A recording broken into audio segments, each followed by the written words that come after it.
One great way to build confidence with a dog that exhibits a lot of shy type behavior is practicing setting up some small challenges for them and help work your way through those challenges with the dog.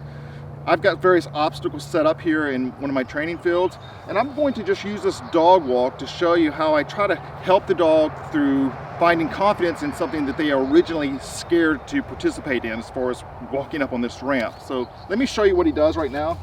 If I try to get him to go up these stairs, for whatever reason, he thinks that's just super scary, right? So I want to show him that he can do it, but I don't want to have to make him do it by physically picking him up.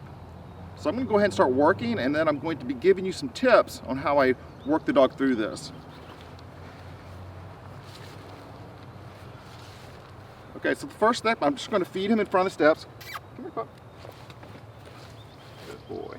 And so you can see right now he's really reluctant to even eat the food. He thinks I'm going to force him here. Okay, so what I'm going to do is I'm going to use a combination of the food, and then I'm going to use my leash pressure to show him he can't go to this side of the steps. He can't try to go to this side of the steps. The only right decision he can make is to move up the steps. And that may take me a little bit of time. We'll see how it goes.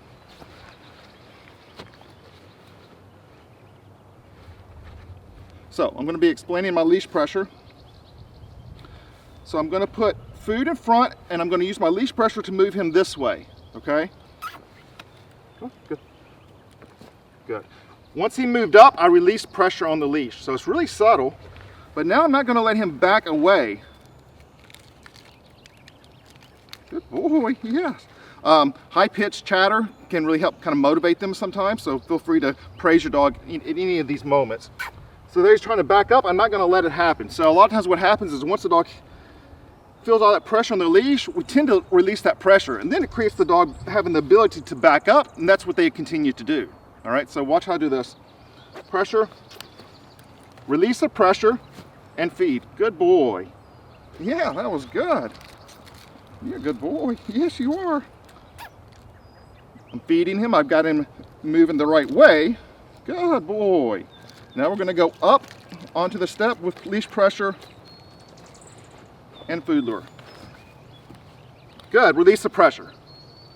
Good boy. Yes. Pressure on the leash. Release the pressure. Good. And feed. Good boy. That was.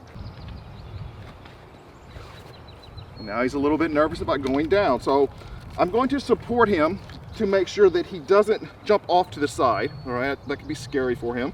So I'm going to use my leash pressure, food, guide, using my body so he doesn't back off, release the pressure, feed, and we move down.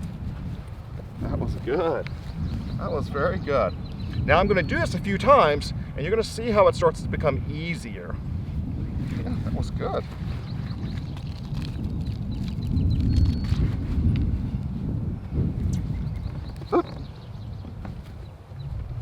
Good boy. Very good. Good boy. Yeah. What about it? Good boy. And you'll start to see often that the dog seems to enjoy doing it. Look at that. Good boy. Yes. Good boy. Okay. They almost seem to feel a sense of accomplishment. You'll see a lot of dogs really enjoy climbing up on stuff. Look at him. Good boy. That was very good. Yeah. And now look at his mental state regarding this obstacle. Marco, up. Good.